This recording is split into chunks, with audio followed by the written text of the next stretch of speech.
मैंने आँख खोली तो खुद को ताया के घर में देखा था। अम्मी-अब्बू का मेरे बचपन में ही इंतकाल हो गया था। ताया-ताई ही मेरे सब कुछ थे।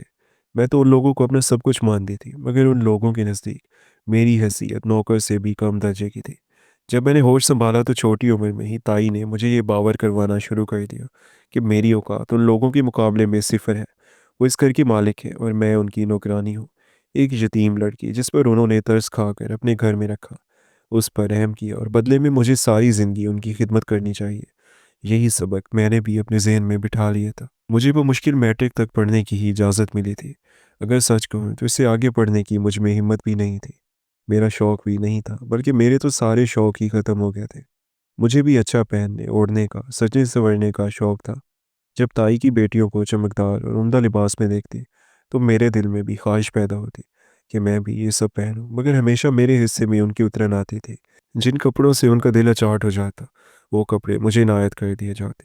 इस पर भी ताई मुझ पर सौ सौ एहसान जताती कि इतने कीमती कपड़े मुझे मुफ्त में मिल गया है, जिनको पहनने की या ख़रीदने की मेरी औकात नहीं, और मैं मजबूरन ऐसी ज़िंदगी गुजारने पर मजबूर हो गई थी। मुझे हैरत तो ताया पर होती थी। उनकी मैं सगी भतीजी थी, सगा खून थी। मगर फिर भी वो मुझसे कैसे नज़रें चुरा सकते थे? कैसे वो मेरी ज़िम्मेदारी से दूर हो सकते थे?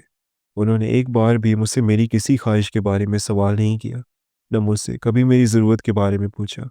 इस घर में सिर्फ़ एक समीर था जिससे मेरा ख़्याल रहता था, और वो ताया का सबसे बड़ा बेटा था। एक समीर ही इस हवेली में वाहिद आदमी था जो मेरे हक़ के लिए बोलता था, सब लोगों से लड़ता था। उन्हें अल्लाह ताला का खौफ याद दिलाता कि आप लोग इस लड़की के साथ कुछ भी बुरा सलूक मत करें। आप अल्लाह ताला को क्या मुँह दिखाएँगे?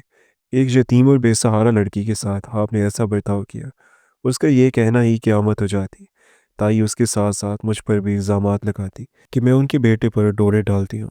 ये सुनकर मेरी नज़रें शर्म से झुक जाती थीं और समीर भी माँ से नज़रें चुराने लगता। समीर बोला, माँ, इसमें बेनिश की कोई गलती नहीं है।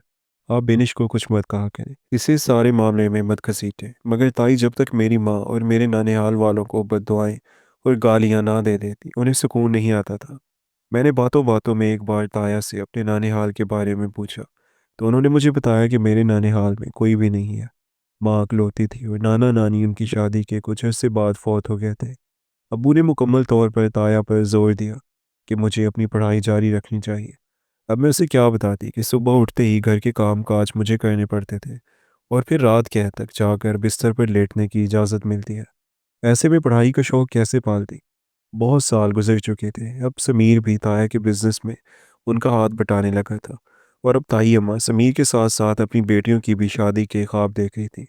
उन्होंने समीर के लिए एक के बाद एक लड़की पसंद कर ली थी, मगर समीर को हर लड़की पर एतराज़ होता, हर रिश्ते से इनकार कर देता, तो ताई गुस्से में आग बगोला हो जाती। कोई नहीं जानता कि समीर के दिल में क्या चल रहा है, और मैं खुद भी इस राज से बेखबर थी। मुझ पर तो धमाका तब हुआ जब ताई के जवाब में समीर ने कहा कि वो शादी मेरे साथ करना चाहता है, मेरे अलावा किसी और को अपनी ज़िंदगी में शामिल नहीं करेगा। तब ताई जान ने मुझे बहुत मारा, और फिर उन्होंने मुझे बद्दुआएँ दी कि मैंने उनके बेटे को अपने जाल में फंसा लिया है। उन्हीं दिनों घर में ताया अब्बू ने एक मुलाजिम लड़का रख लिया था, जो रात को चौकीदारी करता और दिन को माली के फ़राइज़ भी सरअंजाम दिया करता था। वक्त गुजरने के साथ साथ ताया की दौलत में बेपनाह इजाफा हुआ था। आखिर ये दौलत इतनी कहाँ से आ रही थी, इस बारे में किसी ने भी जानने की कोशिश ही नहीं की थी। बस सभी खुश थे कि उनका शुमार दौलतमंद घरानों में होने लगा। जबकि तायाबू ने शुरू में एक जनरल स्टोर से अपने कारोबार का आगाज़ किया था, और अब वो कितनी ही फैक्ट्रियों के और ज़मीन जायदाद के मालिक थे। अब घर में नौकर चाकर भी रख लिए गए थे, मगर फिर भी बावर्ची खाने का सारा काम मुझे ही करना पड़ता था। और अब जब से समीर ने मेरे साथ शादी की ख्वाहिश का इज़हार किया था, तब से ताई का बस नहीं चल रहा था कि वो मुझे धक्के देकर घर से बाहर निकाल देती। वो भी एक मामूल जैसा ही दिन था। मैं बावर्ची खाने में खड़ी खाना बना रही थी जब बाहर से मुझे चीखने की आवाज़ें सुनाई दी। रात का वक्त था। उस वक्त ताया और समीर भी अपने दफ्तर से आ चुके थे। ताई मुसलसल अपने ज़ेवर की गुमशुदगी के बारे में बोल रही थी। उनका ज़ेवर न जाने कहाँ गया, कौन चुरा कर ले गया। मैं इन सब बातों से बेखबर बावर्ची खाने में खाना बना रही थी। वो फिर खुद ही मेरे कमरे में गई और शोर मचा के सबको इकट्ठा कर लिया। मैं जब शोर की वजह सुनकर अपने कमरे में गई, तो उनको एक साथ अपने कमरे में देखकर हैरान रह गई। तब ताई ने मुझे बहुत मारा और मैं अपना कसूर पूछती रह गई। फिर जब ताया ने भी मुझे हाथ से पकड़कर घर से बाहर निकालने की कोशिश की, तो समीर बीच में आ गया। समीर बोला, अबू, आधी रात का वक्त है, ये जवान लड़की है, ये कहाँ जाएगी, आप ऐसा मत करें। मगर ताया भी बहुत गुस्से में थे, कहने लगे, इसे ये सब करने से पहले सोचना चाहिए था। इसे घर में रखा, अपने बच्चों की तरह इसकी परवरिश की, हर एक चीज़ की सहूलत दी और इसने बदले में क्या दिया? मेरी ही बीवी की ख़ानदानी ज़ेवरात चुरा लिए। आखिर ये साबित क्या करना चाहती थी? इसे क्या लगा था कि हम लोग बेवकूफ़ बने रहेंगे? हमें कुछ पता नहीं चलेगा। कल तक ये तुम्हें अपने पीछे लगाकर तुमसे शादी करने के ख्वाब देख रही थी और जब पता चला कि हम तुम्हारी इसके साथ शादी नहीं करेंगे, तो इसने फिर इन ज़ेवरात को चुरा लिया। मैं फटी-फटी आँखों से अपने ताए को देख रही थी। उनके मुँह से निकलने वाले अल्फाज़ को सुनकर मैं ज़मीन पर बैठी चली गई। मेरा वजूद जैसे आँधियों की ज़द में था। उन्होंने एक बार भी इतने संगीन अल्फाज इस्तेमाल करते हुए नहीं सोचा कि मैं उनके भाई की आखिरी निशानी हूँ और जो कुछ वो मेरे बारे में बोल रहे हैं मैं ऐसा करने के बारे में सोच भी नहीं सकती थी। समीर भी शर्मिंदगी से नज़रें चुराने लगा। वो बोला, अबू जो भी है, कम से कम आप आधी रात को इसे घर से बाहर नहीं निकाल सकते। ताया जान कहने लगे, अगर ऐसे नहीं निकाल सकते तो इसका निकाह करके इसे इस घर से निकालना होगा। अभी किसी मुलाजिम को बुलाएं और उसके साथ इसका निकाह कर दें। उस वक्त ताया जान ने हैदर को बुलाया था, जो कुछ दिन पहले शोर की आवाज़ें सुनकर घर के अंदर आ गया था। फिर जब ताया ने उसे बुलाया और कहने लगे कि वो इसका निकाह करना चाहते हैं, तो ये सुनकर वो घबरा गया था। मुझे लगा था कि वो नौकर भी मुझे अपनाने से इनकार कर देगा।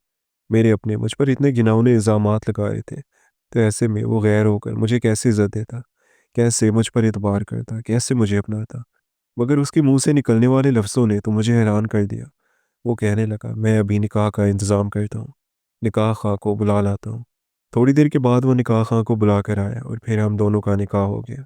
जैसे ही निकाह हुआ तो ताया जान कहने लगी, अब तुम इस लड़की को लेकर यहाँ से चले जाओ। आज के बाद कभी भी ना अपनी शक्ल दिखाना ना अपनी बीवी की। तब वो कहने लगा, मालिक मैंने निकाह आपकी मर्ज़ी पर किया है और आपकी मर्ज़ी नहीं होगी तो मैं आपकी भतीजी को इस घर में लेकर नहीं रहूँगा। मगर आप मुझे नौकरी से कैसे निकाल सकते हैं? मैं गरीब आदमी हूँ, जब तक मुझे कोई नौकरी नहीं मिलती, तब तक मैं यहीं पे काम करूँगा। मगर मैं आपसे वादा करता हूँ कि अपनी बीवी को दोबारा यहाँ पर नहीं लाऊँगा। ताया जान ने उसे इस बात की इजाज़त दे दी थी। वो मुझे एक छोटे से घर में लेकर आ गया था। मैं दुखी नज़रों से इस छोटे से घर को देख रही थी, जिसका फर्श भी टूटा-फूटा था, जिसका प्लस्तर भी उड़ा हुआ था। एक बार फिर से इस घर को देखकर मैं रोने लगी थी। मैं यहाँ कैसे रहूँगी? मेरा शौहर थोड़ी देर के बाद वापस आया। उसके हाथ में खाना था। कहने लगा, तुम खाना खा लो, भूखी होगी। दरवाज़ा अंदर से अच्छे से बंद कर लेना, मैं सुबह घर आ जाऊँगा। अभी वापस ड्यूटी पर जा रहा हूँ, तुम परेशान मत होना। तुम्हें किसी से भी डरने की कोई ज़रूरत नहीं। यहाँ पर तुम्हें कोई नुकसान नहीं पहुँचाएगा। उसकी ये बात सुनकर मेरे दिल में एक अजीब-सी कसक उठी। उसे मेरे भूखे होने का ख़्याल था। उसने मुझे चोर कहकर घर से नहीं निकाला था, बल्कि आधी रात को मेरा सहारा बनकर मुझे यहाँ लाया था। मेरे अपने, जिन पर मैंने सारी ज़िंदगी भरोसा किया, उन्होंने एक लम्हे में मुझे बेआबरू करके घर से निकाल दिया था। और ये अजनबी शख्स, जिसे मैं सिर्फ़ मुलाज़िम समझती थी, वो मेरी इतनी फ़िक्र कर रहा था। मैंने आँसू पीते हुए बमुश्किल कुछ नवाले खाए। रात भर मेरी आँखों में नींद नहीं थी। मैं इस टूटी-फूटी खटिया के फर्श को देखती रही, जिसका प्लस्तर उड़ा हुआ था और फर्श टूटा-फूटा था। इस घर के अंदर भी गुर्बत और वीरानी थी, जो मेरे दिल की वीरानी की अक्कासी कर रही थी। मैं होठों में बड़बड़ाई, मैं यहाँ कैसे रहूँगी? मेरे ताया अब्बू की भतीजी आज इस हालत में है। इसने मुझे सगे बेटे के ख्वाब देखने पर चोर बना दिया। आज उसकी भतीजी एक नौकर के साथ इस झोंपड़ी में ज़िंदगी गुजारेगी। ये तस्वर मेरे लिए किसी अज़ाब से कम नहीं था। मैंने सुबह होने का इंतज़ार किया। सूरज की पहली किरण के साथ ही मुझे अपने शौहर की आहट सुनाई दी। वो थका-हारा ड्यूटी से वापस आया था। उसके चेहरे पर परेशानी और थकन साफ नज़र आ रही थी। उसने मुस्कुराकर मुझे देखा और पूछा, क्या तुमने सोचा कि तुम यहाँ कैसे रहोगी? मैंने दर्द भरी आवाज़ में जवाब दिया, मेरा कोई ठिकाना नहीं है। जहाँ आप मुझे लेकर जाएँगे, मैं वहीं रहूँगी। मेरे शौहर ने कुछ मायूसी से अपना सर हिला दिया। फिर कुछ सोच कर कहने लगा, ठीक है बिनिश, अब तुम इस घर में नहीं रहोगी। मैं तुम्हें एक नई जगह लेकर जाऊँगा। मैंने खामोशी से सर हिला दिया। मैं मज़ीद बहस करने के काबिल नहीं थी। मैंने सोचा कि अब वो शहर की किसी और झोंपड़ी में नौकरी करेगा और हम वहाँ चले जाएँगे। वो मुझे एक पुरानी टैक्सी में बिठा कर ले गया। रास्ते भर उसने मुझसे कोई बात नहीं की। मैंने भी चुप रहना ही मुनासिब समझा। हम शहर से बाहर निकल चुके थे। मैंने हैरत से उसे देखा। हम इतनी दूर क्यों आ रहे हैं? क्या वो हमें किसी दूर-दराज़ गाँव में ले जा रहा है?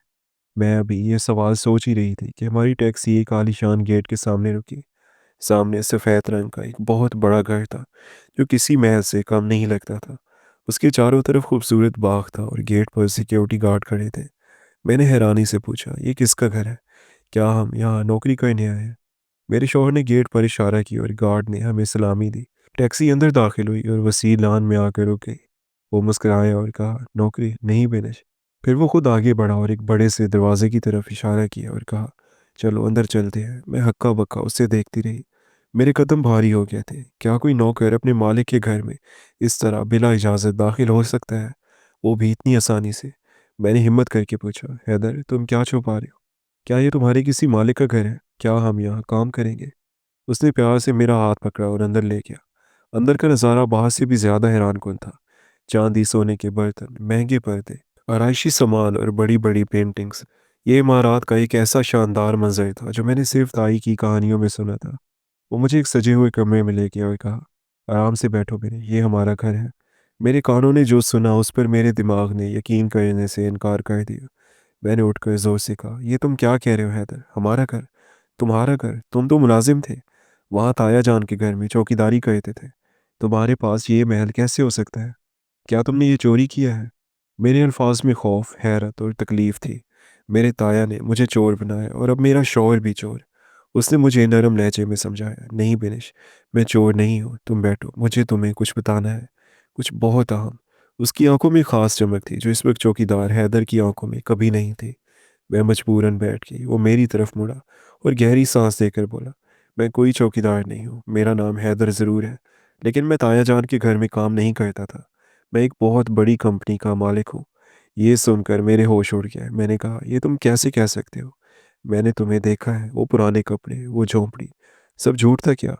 वो हंस पड़ा, एक ऐसी हंसी जो मैंने पहले कभी नहीं सुनी थी। उसकी हंसी में मिठास और मोहब्बत दोनों थी। वो कहने लगा, मैं तुम्हें एक और जगह ले जाता हूँ, वहाँ तुम्हें यकीन आ जाएगा। उसने अपने ड्राइवर को आवाज़ दी जो एक महंगी गाड़ी में बैठा हुआ था, और हम दोनों एक बहुत बड़े होटल की तरफ रवाना हुए। जब हम लोग वहाँ पहुँचे तो ये वही 5 स्टार होटल था जिसका जिक्र मैंने आधी रात को रोते हुए किया था। जैसे ही हम अंदर एंटर हुए, होटल का मैनेजर दौड़ता हुआ आया और उसके सामने सर झुकाकर खड़ा हो गया। उसके साथ होटल के तमाम मुलाजिम भी थे। मैनेजर ने कहा, सर आपने बताया नहीं कि आप तशरीफ़ ला रहे हैं। हमने कोई तैयारी नहीं की।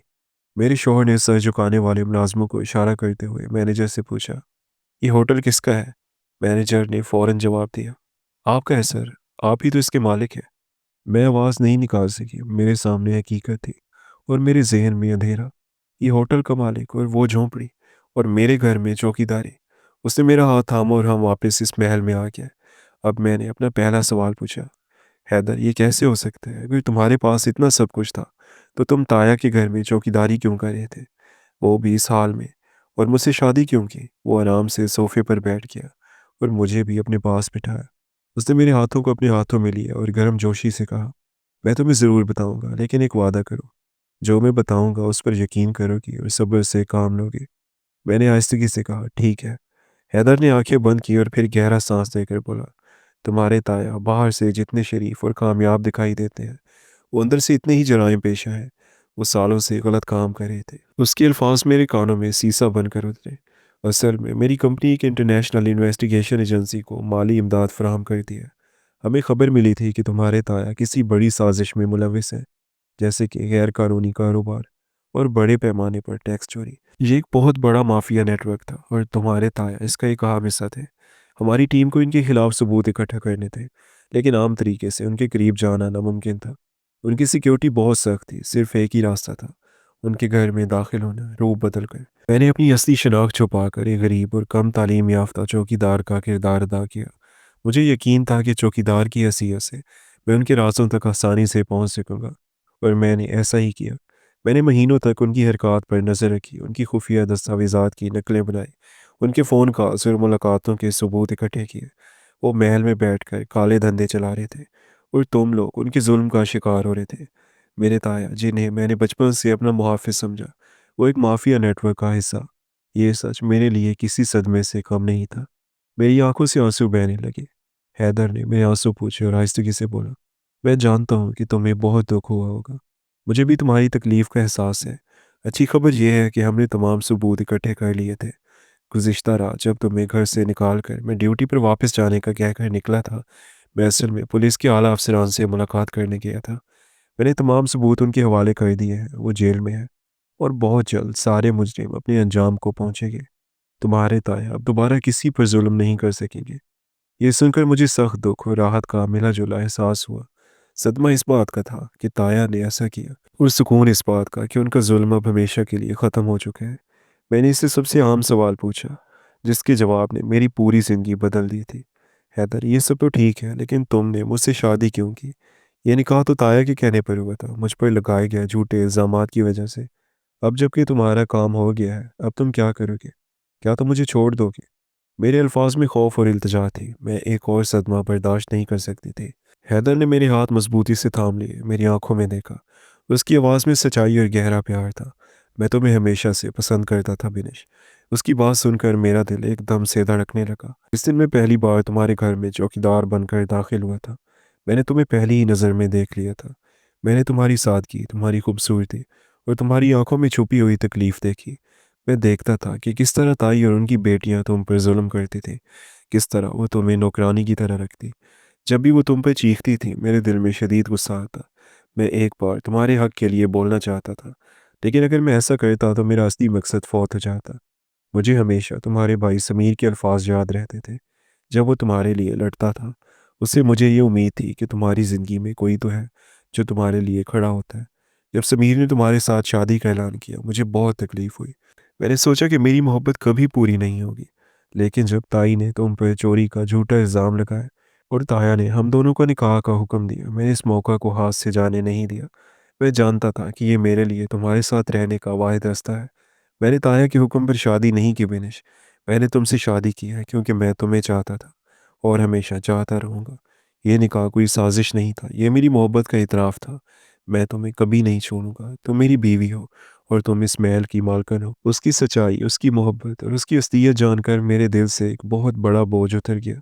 मैंने रोते हुए उसका हाथ थाम लिया। मेरी आंखों से निकले आंसू खुशी के थे। मैं जितना भी शुक्र खुदा का अदा करती कम था।